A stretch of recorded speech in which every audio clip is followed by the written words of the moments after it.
Afternoon, collectors and friends. Welcome to Trading Card Therapy, episode number 45.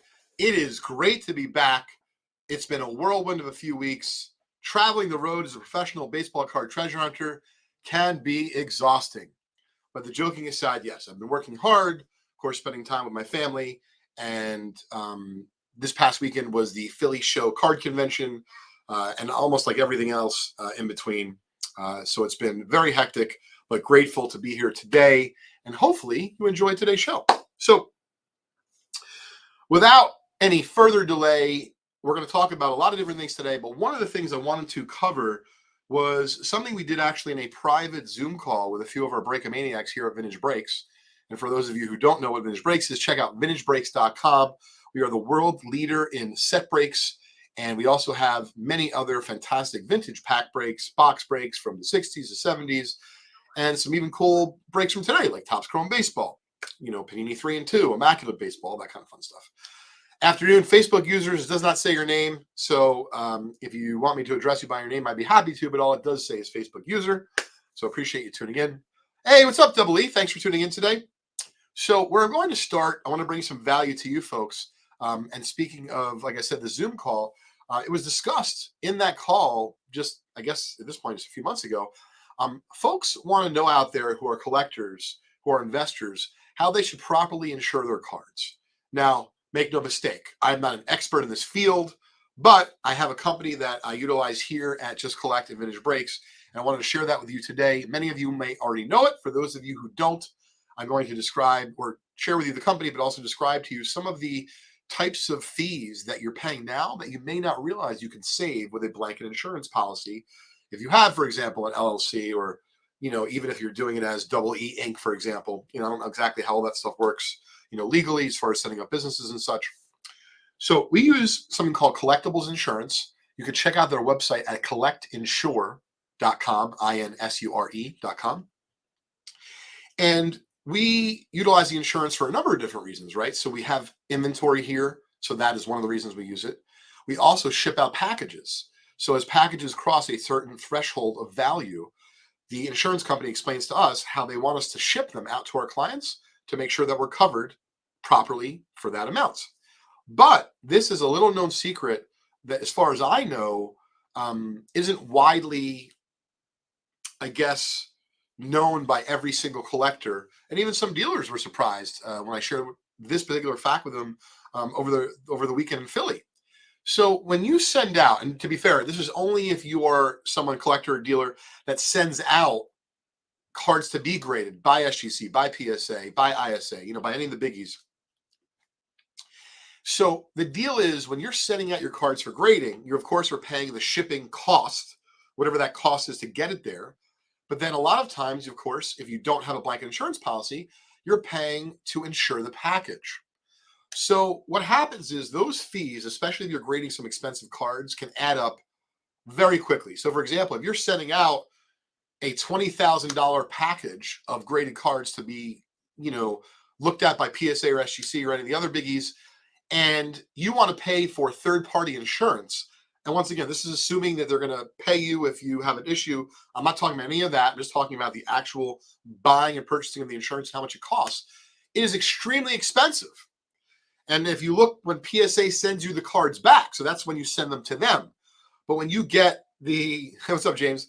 When you get PSA or any of the other grading companies you interact with to send you the cards back to you, you're paying for not only the return shipping, you're paying for the return insurance. So, for example, the business that we do with Collect Insure, I believe this is the case, up to 25 grand. We ship our cards out for grading via FedEx two-day packaging. And the reason why we do that is because our rules state that if you want to send out a package that's being insured for $25,000, you have to send it out at a certain level, a certain threshold and above. And so you might say, well, wait, why is that a good deal? Why would I buy this insurance if I'm already, I don't need that. I can just go to the post office. You can. But what I'm trying to explain to you is that if you grade cards often, as often certainly as we do, the amount of money that we would spend in insurance, buying it from a third party, such as the post office, or I guess FedEx, even if they did that, would be not only extremely costly, but it would be cost prohibitive. What I mean by that is we know for a fact that based on the amount of business we do, we save money by having purchased, and haven't done that for a long time. We have a third party insurance that we purchase from Collectibles Insurance. And to be fair, right, it's a pretty extensive policy. So if we ship something over 100 grand, we got to do this. If we ship certain items under a certain amount, I think you literally just have to seal the package and ship it. And so, as far as any particular questions, let me know in the chat. Or if you want to email me direct, you can contact me, Leighton, Leighton, at justcollect.com, or just DM me right on Instagram. I'd be happy to help you. But the reason I wanted to bring it up today, like I said, was twofold. For those of you who have no idea what insurance company a major dealer might use, we use Collectibles Insurance, collectinsure.com. But also, even if you're not a major dealer or you're doing this full time, if you find yourself sending out a package a week to PSA or to SGC or to ISA or to BGS, or there's a lot of grading companies these days, gang. But whoever is your grading company of choice, my guess is you're paying insurance on the way out, you're paying insurance on the way back. And if you start to keep those receipts, it might just behoove you to purchase a third-party insurance policy, such as we do here at Just Collect Vintage Breaks with Collectibles Insurance. You can find them once again at collectinsure.com. So I hope that little tip of the day helps you, even if it just helps one person protect their collection. Then I feel like I'm doing a good job today. And if you need some further guidance, just drop me a line. So I wanted to talk about the card show this weekend. It was awesome. In terms of what was, hot or desirable, absolutely vintage, pre-war, Gowdy, Candy, Wagner, Cobb, Ruth. Those were the biggies. Believe it or not, in modern, you might be like, oh, Jordan's always hot. He is. But specifically, I definitely saw folks targeting his star rookie. In fact, we had a star Jordan rookie. We sold it. Folks asked me if I had any others, if I was, if I get a line on others, to please let them know. So it does feel as though there is an increase in demand on Jordan star rookies at the moment. And absolutely pre-war, as much as Ruth is always like, the strong leader there, Honus Wagner cards are on fire. I mean, if you saw an REA, I think M116 blue portrait SGC 1 went for like $25,000 or something insane. So I wasn't going to mention this, but I would just bring it up because I heard myself say the price. Gang, do yourself a favor. It doesn't matter if it's vintage or modern. If a card has gone up grossly, an enormous amount in a short period of time, I'm not saying you shouldn't buy it. Just saying please use caution. I know for me, if I was in the market to buy an M116 Wagner Blue, I would not buy one now. I don't have FOMO. I have more discipline than that. And if the card settles in that range, then so be it. It is a tough card, but it is not a rare card. You will be able to buy it back. And to be fair, this applies, of course, to modern as well. And unless it's a one-of-one, once again, please be careful out there when prices spike. We saw it happen during COVID. A lot of prices went up, gang. And a lot of folks, whether it be new to the hobby or, yours truly included, right? Folks that have been around a while, there is no doubt that you can have FOMO very easily if you're not careful. So, try to exercise some caution, but I wanted to kind of give you, my 2 cents from the floor of the show. Retail sales at the booth were okay. Dealer sales at the booth are always brisk. What I thought was really cool, we had an over $1,000 sale of ungraded cards to one person. You might be curious what that was. It was a gentleman, very simply, working on and closing in on completing a 1933 Gowdy ungraded set. And by the way, it's not our very own Jim Ector. Shout out to him and Karma Records for all your music needs. Make sure you check out Karma. But Jim himself is working on a 1933 Gowdy set. His instigation or what ignited him to start that set was, I think, getting one of the Babe Ruth Gowdies from our 1933 Gowdy set break here at Vintage Breaks. So there was absolutely demand for vintage. Certain players in particular were very strong. And then around the room in general, there was good sentiment. There was good feeling. Jordan cards are very desirable still. And someone's asking here, are 90s Jordans worth keeping, selling, grading? So as far as I'm concerned, Dooley Dog, If you have 90s base Jordans and you think that they can grade 10 with PSA, and the reason why I'm choosing PSA in particular is because generally that's where I think you're best off grading those types of Jordans, at least at the moment. It can always change. But I would save them up and I would try to grade them on a bulk special. And if you can't get a bulk special, I would just grade them on regular bulk. Because at this point, even when I thought, some of these 91 Upper Deck Jordans in 10s, which are not, particularly difficult cards to find in 10, they are still pretty desirable. So yes, I would grade 90s Jordans as long as they're tenable. And as far as, lesser grades, you just kind of have to use the pop report found at psacard.com to figure out which ones are particularly difficult. And if it's difficult, for example, like a 93 Fleer Living Legends Jordan, which I almost bought at the show, amazing card, I would definitely grade that card. It would only get a 9. It's an awesome card. So hopefully that helped with some of my perspective. I don't have all the cards I bought at the show. I wish I did. I'll show them off on social media and or next week on Trading Card Therapy. I do have one of the cards here. Shout out to my buddy Richie. I've known him for a few decades. I was able to do a cash trade old school with him for a Babe Ruth Gaudy Premium. And if you want to see the actual Ruth Premium itself or our video together with Rich and I, please check out my Leighton Sheldon IG account, Leighton_Sheldon, or my Just Collect IG account as well. We posted the video in both places. It's a good one. And Richie, to me, is a natural on camera. But the joking aside, the reason why I wanted to bring it up is, hey, listen, let's be clear here, right? The economy is in a weird place. Interest rates are insane. Cards have come back to earth in many cases where they were, versus 2 years ago. So no one is above doing a cash trade. And when I saw that Rich had this Babe Ruth 1934 Gaudy Premium, I knew I wanted to acquire it, but I wasn't thrilled about the price.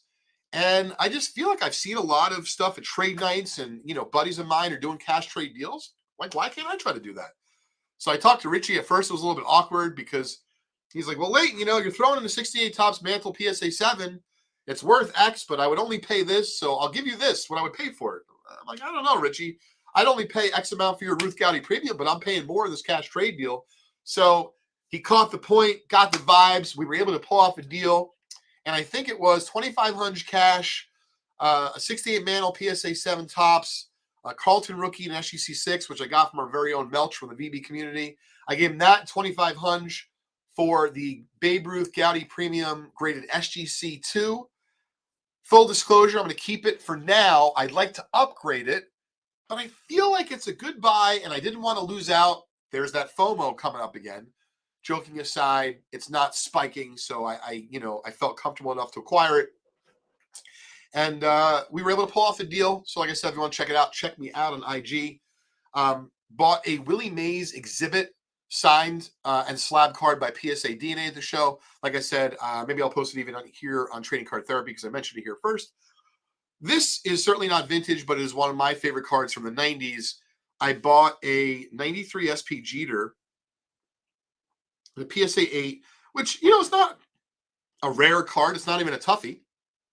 Now, in a grade of 9, most certainly it's tougher. But the reason why I bought this is because I believe that the Jeter SP, in particular the 8, has come way back down to earth. Now, the 9, I think, is a great card too, but it's thousands of dollars. And this card, during the height of COVID, might have been north of 1,000. But in particular, the gentleman had like 7 of these. I looked, and normally I will just turn them all away. But I have a rule when I buy Jeter 8s, and I'll put them away. And, listen, if I get a stack of them, I think they're nice enough. Maybe we'll crack them out, regrade them. But in particular right now, I've just been buying 8s, and my rule is this. I have to get them at market or below, and I want to make sure that when I look at the Jeter, specifically that blue, but of course you could see the foil on the 3 other corners, if I can't see the wear with my naked eye easily, even if it doesn't grade an 8.5 or a 9, I'm willing to buy it because I see so many 1993 SP Derek Jeter PSA 8s that almost could be 7s.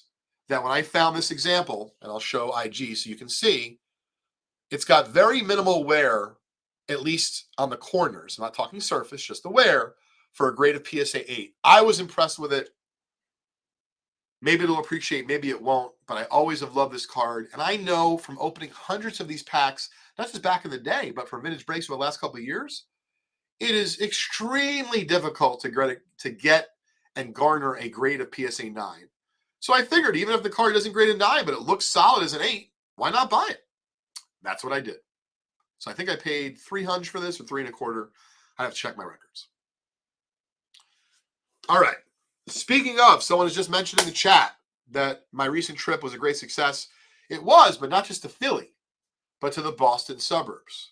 And you might be thinking, Late, I've been following you for a little bit. You were just there, just outside Springfield. Oh, that's right. We were, and I was. But I had to go back up. And what I'm going to show you today, great. Sorry. I'm going to show you some of the cards from this very special collection. But I know that this is not usually a modern type situation. But I picked up another card for myself at the show that was modern. And the prices for a Kobe, Michael, Jordan, game-used jersey card duel, generally, when he's on the Bulls, is $1,000+. And this one in particular is numbered to 100. Listen, I'll admit, I didn't want it on the Wizards, but I want to have a Jordan Kobe game-used card for my collection. It seemed to be reasonable shape. There was just one of these on eBay. It sold for $360. Maybe this card would be an 8, get lucky and marginally higher, but I think it's going to be an 8. And so, actually, you can see he wrote on the back $360. I bought this for $275. It walked up to my booth at the convention, and I bought this for my collection. So just another card I wanted to share. All right. Next up is 20 different cards from a recent big, there we go. From a recent big purchase in the Boston suburbs. There are 19 Cracker Jack cards from 1914 and 1915, highlighted by a few Hall of Famers, but one biggie that you're going to want to stay tuned until the end of this reveal. I will show you all 19 Cracker Jacks, and there's a 20th card I didn't even know that they had of this player before I went up to Mass, but I will show you the group. Just love the way these hit you with that deep red background, and even the white borders really frame the card very nicely. You can see low to mid-grade, but even finding a group of 19 Cracker Jacks these days is special. As you can see, some of them were bit by the caramel bug back then. It's kind of hard not to be, as they were issued in actual Cracker Jack packaging. Agree, if you're a type collector, you got to get a Cracker Jack card for your PC. You can buy a low-grade example of a 15 common, usually for a couple $100. Highly recommend it.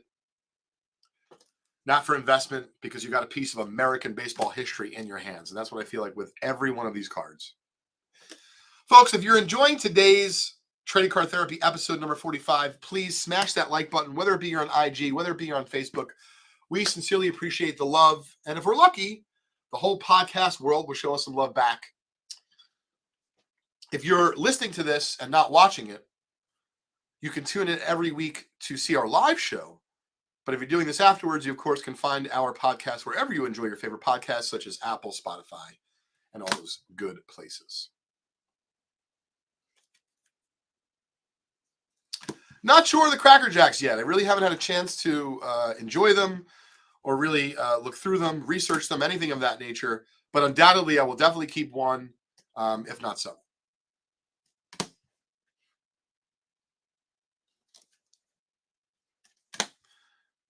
Now, these are all good. They're all, that Gowdy looks like a nice mid-grade example. But we're coming up to a few Hall of Famers and one biggie, which is the reason why I initially drove to Massachusetts recently. And I had just been there like a week before. All right. Wahoo! Sam Crawford. We just posted on Instagram today. We are hiring. We're looking for breakers. We're looking for breakers assistants, people for the store. Drop me a DM right here on Instagram. Email me direct, Leighton@justcollect.com. Harry Hooper, Hall of Famer. Smokey Joe Wood, very popular player. And the prize of the Cracker Jacks. Fresh to the hobby, Gorgeous centering, even with that caramel staining, there's just something about this beauty that takes you back. 1915 Cracker Jack Shoeless Joe Jackson's been in the same family for decades. Newly discovered and fresh to the hobby. Very excited about that here. Like I said, if you want to see the full story on this and the video, check out our blog at blog.justcollect.com. It is coming soon. Check this out. I'm going through a huge filing cabinet, big metal thing. I couldn't move for the life of me. A lot of stuff in top loaders. I'm like, Jesus, criminy, you didn't tell me you had an E95 Honus Wagner. Wagners are hot these days. Cheapest one you can buy on eBay of an E95 Wagner, $7,000. This looks like a 3.